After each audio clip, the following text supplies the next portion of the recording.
Bonjour à toi, chers spectateurs, et bienvenue pour ce petit rendez-vous de chaque année en cette période de Noël.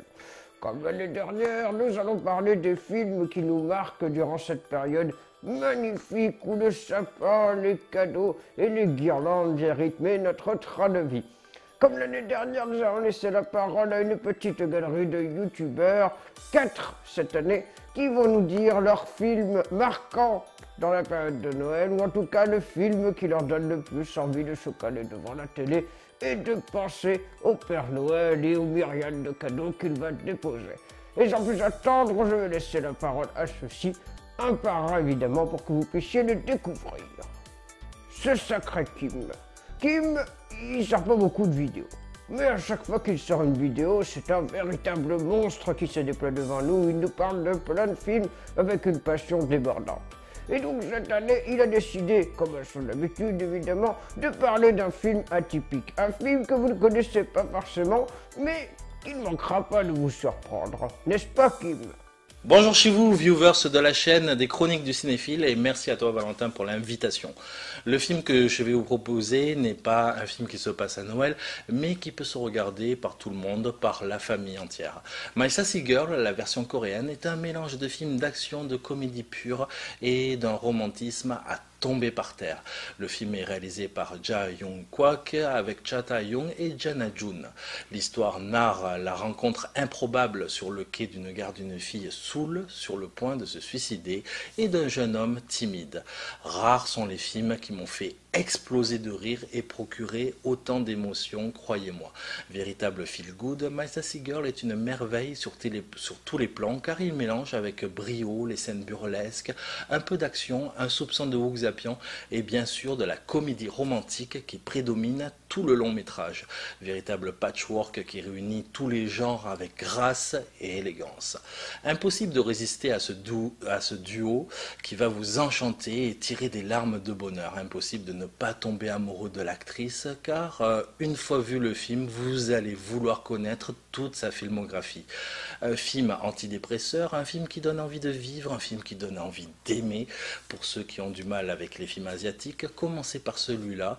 Et je dois vous dire que je ne connais personne dans mon entourage de cinéphiles qui n'ont pas succombé à ce film.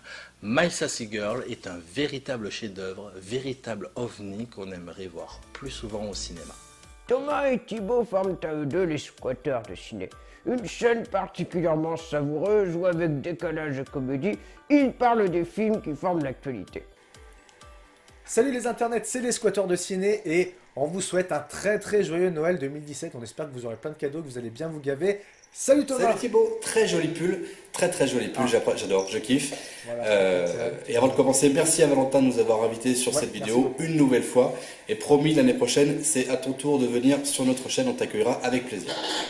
Ouais, et donc sans plus tarder, on va donc vous parler des films qui évoquent Noël pour nous. Voilà, ce qu'on adore regarder à Noël. Et Thomas, est-ce que tu veux commencer ou je commence? Comment fait-on? Je t'en prie, honneur aux aînés. Eh bien écoute, tu es bien urbain. Alors moi, évidemment, ça me tombe sous le sens et tu me connais, j'aurais pu choisir Maman j'ai raté l'avion ou Maman j'ai encore raté l'avion, vu que j'ai vu à peu près en moyenne 20 ou 25 fois. J'étais persuadé que tu allais parler de ces films-là. Eh bien écoute, non, voilà, parce que ça aurait été beaucoup trop facile et beaucoup trop simple. Donc j'ai décidé d'en choisir un autre que j'ai découvert beaucoup plus tard, je pense que j'avais à peu près une vingtaine d'années. Et ce film-là, c'est Un jour sans fin d'Harold Ramis, A Groundhog Day en VO, hein, qui signifie donc le jour de la marmotte. Ça se passe pas à Noël, ça. Ça se passe pas à Noël, mais c'est peut-être parce qu'il y a de la neige dedans, que le personnage principal est coincé à cause d'un énorme blizzard. Mais je sais pas pourquoi, moi ça m'évoque Noël ce film-là. Donc bon, voilà.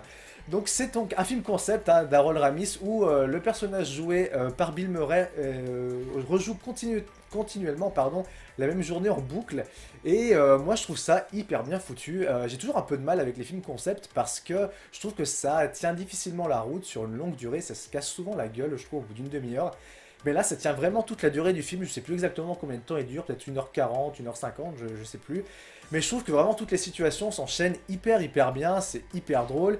Et la première fois que je l'ai vu, je me suis vraiment pris une grosse claque. C'est vraiment un des films dont j'envie les gens qui l'ont jamais vu. Parce que je me dis, putain, ils n'ont jamais vu ce film-là. J'espère qu'ils vont se prendre la claque que j'ai vue, moi, au moment où je l'ai vu, quoi. Parce que c'est vrai que depuis le temps, je l'ai revu pas mal de fois. Ça fonctionne toujours autant, mais on connaît les situations, donc on est un peu moins surpris.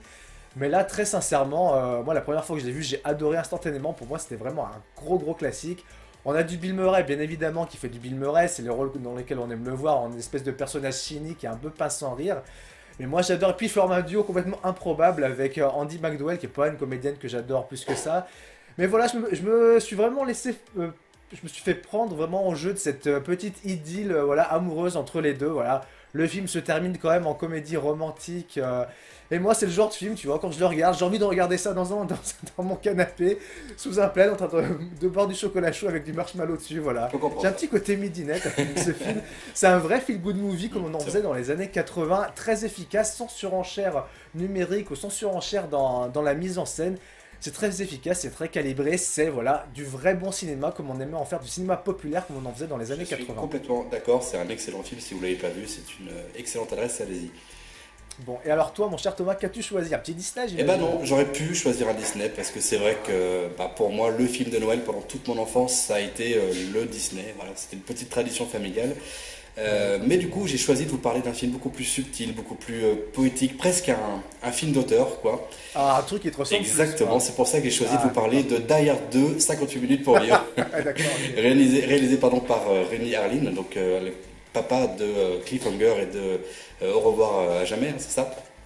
Ouais, c'est sa femme. Exactement.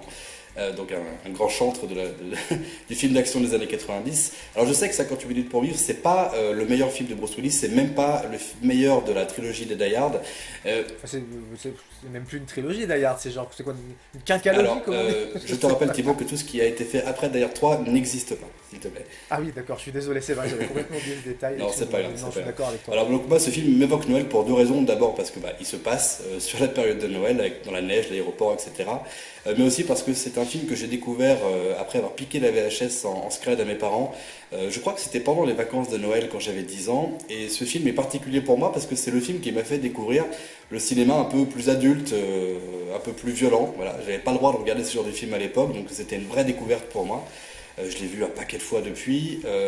Honnêtement, je ne saurais pas comment ce que j'en penserais si je le voyais aujourd'hui.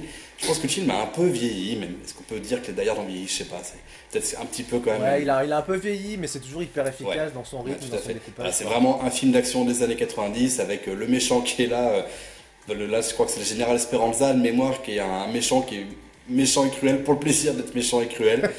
Le vrai méchant des années 80, merde. Avec tous les clichetons, Bruce Willis en flic new-yorkais super badass, le gros flic black qui bouffe des donuts, et puis les répliques cultes et les scènes complètement improbables d'action, l'avion qui explose à la fin, tout ça. Enfin, voilà. C'est un gros, pas un feel-good movie là pour la peine, mais un film comme on n'en fait plus aujourd'hui. Je trouve ça bien dommage.